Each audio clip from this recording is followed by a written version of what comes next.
Well, Razorback fans, it is officially the Christmas weekend. And since this will be the final podcast before the Christmas holiday, I decided to do a little bit something special today as I'm going to talk about the three things that I want for my Razorback Christmas. It's all going to be coming up on today's Locked On Razorbacks podcast. You are Locked On Razorbacks, your daily podcast on the Arkansas Razorbacks, part of the Locked On Podcast Network, your team every day. Welcome into the Locked On Razorbacks podcast. I am your host, John Nabors. I am also the host of Out of Bounds, which you can catch every weekday afternoon from 1 to 4 on 103.7 The Buzz and 103.7thebuzz.com. Today's episode is brought to you by BetOnline. BetOnline has you covered this season with more props, odds, and lines than ever before. Head over to BetOnline, where the game starts. Hope everybody who especially is in here in the Arkansas area survived the winter tundra that we just had hit this entire state in many areas of the country. It's pretty ridiculous where last night, especially, I'm here in Little Rock and we got a little bit of snow and a lot of wind. And I think last night it was at a point in time where it felt like the wind chill and everything was like minus 20 or something stupid like that. And I was like, it is ridiculous that I can go into my freezer and be warmer than what I would be outside. So hopefully everybody leaked your faucets and, brought all your pets inside, all those things to make sure that everybody stayed safe during that. So it's a crazy, scary time, but it's Christmas because I love this holiday. And if you've known that with this podcast and me wearing my Santa hat, I've been looking forward to this Christmas holiday. I'm actually going to be at the conclusion of recording this podcast, driving up to Fayetteville to visit the family. So really looking forward to doing that for this weekend. So, it's kind of at the point now where Razorback basketball is officially done with their non-conference slate, heading into conference play. Razorback football is pretty much has the signing day in shape, or at least what we're thinking it looks like. And then adding into the mix too of some portal guys. And, it's just been really wild and crazy. And so I decided that for today's episode, not to really dive into anything specific as far as, kind of the doom and gloom, how it's been in some cases, or even the ultra positive thing. My thing is more going to be about a wish list, because let's be honest, around Christmas time when we were kids, especially, we'd always make our list to Santa and let him know what we wanted for Christmas. And now we have a chance to do that here with our Razorback Christmas here on the Locked On Razorbacks podcast. So I'm going to just go through a few things that I would love to have for my Razorback Christmas. And I will start first with the football side of things and get to the fact that I would love for Razorback Santa to bring me a bowl victory over the Kansas Jayhawks in the Liberty Bowl, as well as Arkansas finish extremely strong in the transfer portal.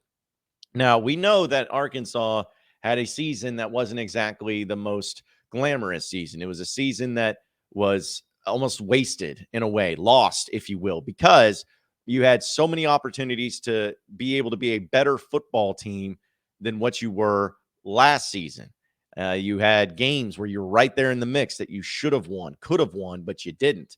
And it was just one of those years that you're going to look back upon and be like, man, what could have been, what should have been if that was the case. But you can't really do anything about that now. The only thing that you can do now is move forward. And Arkansas, starting with the bowl game and with their game against Kansas, it's a unique matchup because these teams have not played each other in over 100 years. Kansas has been pretty much the bottom of a football program for a while now, at least until Mangino was back there and they were actually highly competitive. But Lance Leopold has done a phenomenal job of getting Kansas back to getting to a 6-6 year. Like that for Kansas is a huge deal. And I'm not saying it in a mocking way at all. I'm just saying like it's incredible because it's such a hard place to win. And he has been able to at least get them to postseason play, which they haven't done in a long time. Haven't really even been close. So kudos to them. And now Arkansas is going to this game where almost both teams are in different wavelengths, are on different vibes. You have Kansas, who's excited, who's pumped, who likes the future, signed the coach to a new contract, feels like everything's going in the right direction. They're going to be competitive in the conference, all of that. And then you have Arkansas on the other hand, which 6-6 was a disappointing season, and playing in the Liberty Bowl was a disappointing reward for that. And so that's where the vibes, at least of the fan base, is coming to play and where they're at. So the last thing you want to do is get into a position to where you go into this game and one team wants it a lot more than you. Kansas is going to want this. They want to go 7-6. They want to have their first winning season in over a decade. And Arkansas, you want to have a winning season too. You don't want to be in that losing season situation. So there's a lot of motivation there. But I think just on paper, though, and even knowing what the roster is going to look like for Arkansas, I think Arkansas is still the better team. Arkansas has the better quarterback. They have a better running back. They have a better wide receiver. They have a defense that, it has had some issues there too. They won't have Drew Sanders out there. They'll have some other pieces missing, especially in the wide receiver crew, besides Matt Landers. So, it's going to be Bumper Pool's not going to be there either. So there's still some things where it could take some steps back, but overall, I just think Arkansas is the better team. The spread, according to right now to BetOnline, is Arkansas favored by 3. It's been kind of moving all around. I think it actually was just yesterday or the day before at 3.5. So some people are feeling Arkansas might or feeling better about Kansas and taking the money there too. But if you just look at the stats itself, Kansas scores 34 points a game, Arkansas 31 roughly. Points allowed per game, though, as bad as Arkansas's defense has been talked about, they give up 28 points a game. Kansas allows 34 points a game. So essentially, they're scoring as much as they're giving up per game. Total yards, Arkansas has them beat with Arkansas has 454, Kansas has 424, and passing is dead even. That's what's incredible about this. Yards passing per game, 230.3 for Arkansas, 230.3 for Kansas. But the rushing attack, Arkansas is at 223 per game, while Kansas is at 193. So offense is pretty close to being equal, as well as the defense. Check these numbers out. 453 yards per game given up by Arkansas per game, 452 yards given up per game by Kansas. So you're talking about a 1 yard difference.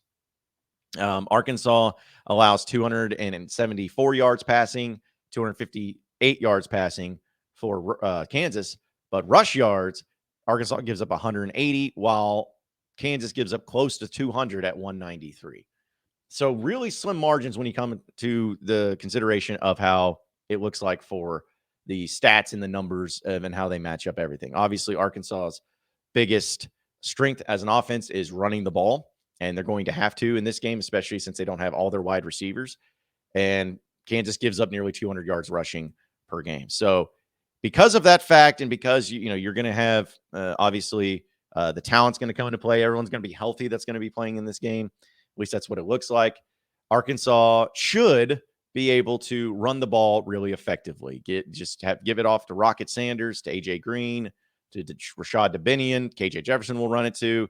And they should be able to run pretty effectively on Arkansas. The question is going to be that when Arkansas does need to pass, who the wide receivers are going to be besides Matt Landers, because you know that Kansas is going to be keying on him and try to make sure that he doesn't get any sort of passes down to him. And who else is going to step up? Is it going to be Bryce Stevens? Is it going to be Isaiah Santana? I mean, is it going to be one of those guys? We'll have to wait and see. So that's the biggest question. And then it's going to come down also to defense, because Arkansas's defense had its struggles this year. We all know that. It's very apparent. But you have your entire D-line essentially playing in this game, except for Isaiah Nichols, who, of course, transferred out. Your linebackers are just going to have Chris Pupal. That's the only one that really got significant playing time this year. So will there be other guys stepping up? And then in the secondary, you pretty much have everybody except for Miles Slusher. I mean, you're still going to have Dwight McGlothern. You're still going to have Hudson Clark. Still going to have Quincy McAdoo. You're still going to have Jaden Johnson. So you're going to at least have the guys back there, which I know they struggled this year, but you're at least going to have the same guys back there too. So overall, I just feel like the matchup favors Arkansas. I think Arkansas is the better football team. I think they're better on paper. And you got to win this game because, let's be honest, there's a big difference between 6-7 and 7-6. And you may not see it that way. You may see it such a slim margin, but to say that you had a winning season compared to say that you had a losing season is everything. And the last thing that you want this season to become is similar to what it felt like in that 2016 year, where you lose to a bad Missouri team in the final game of the season, and then you lose in the bowl game to where you feel like any momentum that you had has been taken, like the wind's been taken out of your sails. And you just don't have that momentum heading into spring. You don't have that excitement because everyone's looking back on a 6-7 season. Where if you go 7-6, it's not that everyone's just going to be just pumping sunshine up one another's fannies and saying that everything's great, grand, wonderful. Wow. This was the best year ever. No one's going to be doing that. But there are going to be at least better feelings, better vibe that you didn't lose to Kansas. You didn't lose to the Jayhawks, a team that has been so bad. A program has been so bad. You didn't lose to them. So it gives you just a little bit of a better feeling. And knowing that the team rallied the troops, Sam Pittman did, and got after it into this bowl game. Because if you even look at Kansas, too, I know they're 6-6. And I'm not trying to disrespect them at all. I'm just being real about it. They started the season 5-0. Then they finished the season 1-6. And they lost to TCU by touchdowns close. They lost by Oklahoma by 10. They lost to Baylor by 12. They beat Oklahoma State, which was a good win. But then they lost to Texas Tech by, it's trying to do the point totals in my head, 15. Then they got smoked by Texas, 55-14. And then they got smoked by Kansas State by 20 points there, too. So their final 3 games of the regular season, they got smoked pretty good by multiple scores. So you're hoping that, hey, if you're Arkansas and you're going out there talent-wise, you should be able to take care of business. I mean, again, their best win this year was Oklahoma State, and that's a good win. Don't get me wrong. But, they still barely beat Iowa State 14-11. They barely beat West Virginia. They barely beat Duke. And I'm not trying to take anything away from them. Again, I'm just saying that Arkansas, who had struggles this year too, there's a lot of similarities as far as, how their games went. But Kansas, without a doubt, they were able to have some things go their way in some of these games, and they did not have a very good end to the season, even though Arkansas lost to Missouri, but at least they had that Ole Miss game. So I just look at all these factors and look at all the mentality and the vibes of what they want. And I still just think Arkansas is a better team. I think they should win. If they don't win, I'm going to be very upset. But I want that for Christmas. I want a Razorback Bowl win. And I also want Sam Pittman to continue to do well in the portal, because we know that the recruiting class has been put together. We talked about the signing day and how good it was compared to previous years. And in fact, last night, it was kind of crazy. They had a late addition from the transfer portal with a linebacker, Antonio Greer Jr., who is actually going to be I believe a 6th-year guy. He originally was playing at Central Florida. Then he went to South Florida, and now he's coming to Arkansas and did that like late last night. So you're going to get some depth there at linebacker. What kind of player is he going to be? How good is he going to be? We'll see. He was all AAC. And I know that's just AAC. So people are going to like, that doesn't do anything for me, but at least it's some quality depth and some experience there too. So continue to build the portal, continue to get your bowl preparations ready, and go out there and win that bowl game. Win that bowl game and have that 7-6 season to where you're like, hey, didn't go as good as what we hoped, but at least we didn't have a losing season. We can have some things to build upon going into next year. So let's get it done. That's the first thing that I want for my Razorback Christmas. And we'll talk about some other things too. But first, did you know that driving high is considered driving under the influence? That's right. Driving under the influence with marijuana is also against the law in every state, even if you're in a state where smoking marijuana is legal. That means driving high could get you a DUI. If you think law enforcement can't tell when you're driving high, you're wrong, because your friends can tell, your coworkers can tell, even your parents can tell, everybody can tell. So what makes you think that law enforcement won't be able to know whether or not you're driving high? Driving under the influence of marijuana can slow your response time and change how you perceive time and speed. So even if you think you're fine to drive home high, you're not, because the bottom line is you feel different, you drive different. And driving high is driving under the influence. So remember, drive high, get a DUI paid for by NHTSA. You are Locked On Razorbacks, your daily podcast on the Arkansas Razorbacks, part of the Locked On Podcast Network, your team every day. All right, so continuing on with our Locked On Razorbacks podcast, Razorback Christmas edition.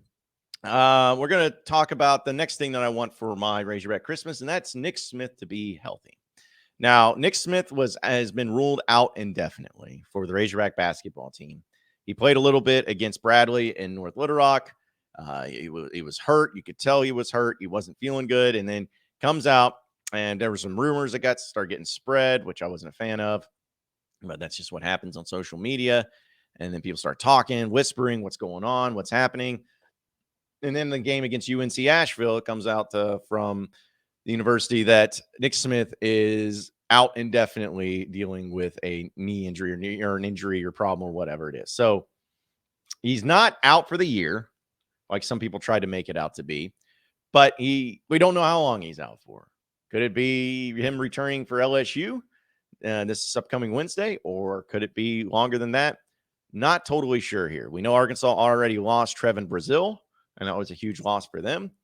But not being able to have Nick Smith full time so far this year, it hasn't been hurtful because Arkansas has a bunch of talent, tons of talent.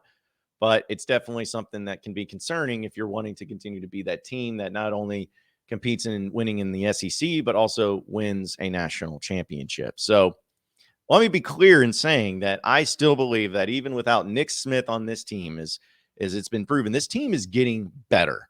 This basketball team is getting better. And if you compare it to the previous couple of seasons under Muss, if you remember correctly, even though they had great years at the end, around this time of year is when they started hitting that, ew, what is this? We think about in his second year where they ended up taking care of business, did well in the non-conference, but then conference play started up and they just really struggled to get out of the gate. They had some losses that were not very good, got some blowouts, but then they got it going on. And then you had the last year, which we know they lost to Hofstra, lost to Oklahoma in a bad way, started 0-3 in conference play, seemed all out of sorts. And then, boom, they clicked it on and they finished strong. So that's not the case this year, where you can make the argument that they are better now than what they were at the beginning of the year, and they're continuing to improve. Now, once conference play hits, like as I mentioned in those previous years about conference play being a thing, let's see what happens then. Because this is something that I could be wrong about it. And they end up having the same struggles, losing to LSU on the road, which nobody needs to panic. Nobody needs to freak out if that happens. So that could end up happening. But I'm just comparing it to where even last year's team in the non-conference, even when they were going through that winning streak and they won up in Kansas City, you could tell they had issues. Like you could tell it's like they can't guard the three at all. Their defense is not very good. They can't figure out who's the guy offensively, who's like. There was just a lot of those issues that you say, hey, even though they're winning, it's great, but there's still some things that could end up costing them in some games, which it did to start the conference play especially. And even in that year with Moses Moody and all them, you had so much youth and inexperience. And then, Justin Smith was dealing with a little bit of an injury too. It kind of just felt like, okay, they're good. They look really good, but there's still some things. There's these old flags where it's like, okay, this could be problematic once conference play happens. But as of right now, they really don't have any of those things. Like I'm not looking at this team being like, they are bad at this. They are not good at this. Like really think about that. In the 12 games that we've seen this Razorback team play, they've only lost one game. They had a season-ending injury to Trevin Brazil, and obviously Nick Smith has not been full go for the most of the season. But is there anything right now at this state, at this current recording of this podcast, is there anything about this basketball team that you think is a weakness, like a major weakness? I don't think so. I mean, 3-point shooting, we talked about in the beginning, hey, it's not that good, but folks, it's actually much better. It's getting really good. Now, is it sustainable? Will it always be that way? Do they have just a bunch of snipers at 3-point shooters? No, but they also don't take a lot of threes. They're very selective in their threes, and when they're selective, they make them. Ricky Council's proven it. Anthony Black has proven he can shoot threes. You got, of course, Nick Smith. When he's in, he can for sure make threes. So you got some pieces there of some guys. Jordan Walsh even, he's hitting some threes, and he's looking really good. So you got guys there that can hit threes. So, but that's not even a weakness anymore because I don't consider it that. Arkansas's defense is incredible. Their passing is incredible. They don't turn obviously there's always going to be too many turnovers, but they've gotten better at taking care of the basketball. Their athleticism is there. They can score in the paint. They got guys with good post moves. Mekhi Mitchell's been really good, especially defensively there too. Jalen Graham is their best offensive big man down low. If he can really start to get going, they have plenty of depth. They got the talent. They got the coaching. Like they really don't have, at this point in time, a glaring weakness. Now, they'll have some games that they lose this year in conference play. They may even lose to LSU on the road, folks. So just when they do, and if they do, don't freak out. Don't lose your mind. Just remember, it's about postseason. It's about getting and playing at the right time. But a lot of it's going to come down to Nick Smith. And I have no reason to believe that Nick Smith's injury is long-term. Like, he's going to be out weeks and weeks. I have no reason to believe that. He was on the bench against UNC Asheville. He's cheering on his team and everything. But let's be honest, as far and as great as and talented as his team is, you can't just have guys like Trevin Brazil get out for the year and then Nick Smith get out for an extended period of time and still be able to feel as confident to win a national championship. you could, because again, this team is so stupid talented, and Muss is such a great coach. You still could, but it's just you want to have all your guys out there. And with Nick Smith, he is without a question your best player overall, especially offensively. There's a reason why he's going to be an NBA lottery pick. And you've seen him when he has played, when he's been healthy. You see it. You're like, yeah, this guy's got a motor. He can create his own shot. He can get his own shot anytime he wants to. He's athletic. Like, he's got all the pieces and all the combination that you need.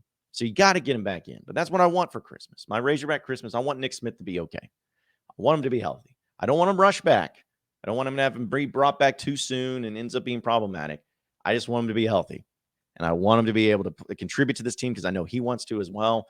And I want it to be to where this Razorback team just continues to get better and better and better, to where maybe that slow start does not happen this year for the Razorback basketball team in conference play. Like, what if they come out swinging? Because they got some tough games to start. I mean, they start with on the road against LSU, and they have Missouri at home after that, which Missouri just knocked off Illinois and smoked them. So, they're a formidable team. And then you have Bama and Auburn coming up. So you got some pretty tough stretch in the beginning. But if you can just really put some pieces together, get Nick Smith back and healthy, and take care of business and have a good start to the season in conference play, I would feel really good about my Razorback Christmas. We'll get to our final segment and our final send-off before the Christmas holiday here on the Locked On Razorbacks podcast coming up next. Stay with us.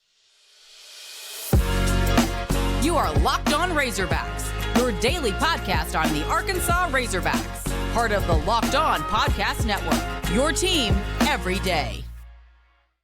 All right, so final segment of the Locked On Razorbacks podcast. You know, what I want for my Razorback Christmas, and this is going to sound cheesy and cliche, but what I want for my Razorback Christmas is for all of you Razorback fans out there to have a very Merry Christmas with all your family, your friends, and your loved ones, to have a Merry Christmas and to enjoy your time together and spending it with, whether it's opening gifts or watching Christmas movies or making great food or all the above, whatever it is. I want you to enjoy it, and I want you to enjoy your time, because I know that we in life get so caught up with our lives. We get caught up with work. We get caught up with, doing the daily routine. We get caught up with trying to manage everything and dealing with some sort of disaster that happens, or dealing with some sort of struggles or whatever it may be.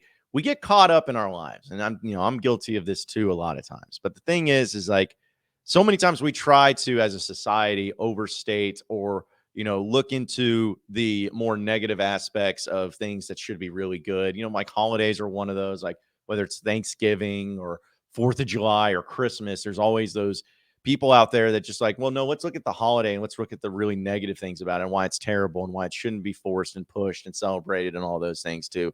I hate those people. Those people are terrible people. You know why? Because it's about the spirit of everything. Anytime you have something good that can bring everybody together with one common cause, piece of unity, if you will, it should always be something that's celebrated and encouraged and embraced by everybody. Obviously, the Christmas holiday has a religious background. There's no question about it. But you know what? That's your choice to look at it that way. Nobody's saying that in order for you to ever celebrate Christmas, you have to acknowledge the religious part of it too. There's a lot of people out there that don't do any of that. All they do is they just open gifts. Santa comes to town. They leave milk and cookies out for them with the kids. It's about coming together and being able to share with one another some appreciation for them, and to show that, hey, with all the stuff we've gone through this year and all the problems and times we haven't had a chance to see each other and be around each other, we've come together, and this is something where we're enjoying each other's company by giving to each other and hanging out with one another and laughing and enjoying just the cool spirit and cool Christmas holiday that it is. And especially if you have kids or nephews. In my case, I got 4 of them, about to have 5. Good grief. So it's just like, that's the stuff that it needs to be about. It's just to be able to enjoy each other and to not worry about all the crazy things that's happened in our lives. And that's what I love about Christmas. That's what I love about Thanksgiving. That's what I love about all these holidays. It never has to be anything negative. You don't have to make it about anything negative. You don't have to roll your eyes. Not everything's got to be, National Lampoon's Christmas Vacation where everything goes wrong. Because even in that movie, if you remember at the end, It's always about a great message. And it's always about being together as family, even though we get tired of one another and they're crazy. We never know what so-and-so is going to say and make people feel uncomfortable, whatever it may be. Christmas is always about all of us just coming together and enjoying each other. So I think it's the same thing here on this podcast where, it's been a year of craziness and the ups and downs. I think about earlier this year and thinking about the NCAA tournament and making that run, how much fun that was. But it came with, at the beginning of this year, just so much animosity about the Razorback basketball team. Now they were struggling. And, you think about the football team, started this year with having a great Outback Bowl victory. And then this season, just the ups and downs and all arounds that came with it. Razorback baseball, it looked like they were struggling. They didn't even get to host a regional or super regional because they really just fell flat on their face towards the end of the regular season. But then what happened? They go to Stillwater and win. They go to Chapel Hill and win. And then they end up going to Omaha once again and advancing and being right there on the cusp of possibly playing for a College World Series title. The point is that there's always going to be ups and downs in our lives, even if it's something as trivial as this podcast and Razorback fans in general and what you go through each and every day. There's no doubt about that. That's what makes it so much fun to talk with all of you and to do all of these things with you, because we experience them all together. We experience that heartbreak and that sorrow, but also that anger, but also that passion and also that fun and that joy and jubilation. All of that stuff we will always share together. And the Christmas holiday is always so important for each and every one of us to remember, not about the things of reasons why we don't like each other, not the reasons of why we both disagree and we think that, Kendall Briles sucks, but I actually like him. None of that stuff matters. What matters, at least with this podcast and in this vein, is that we're all Razorback fans. And we all want the Razorback programs to be their best. Sometimes we disagree about how they go about doing it, but that's all we ever want.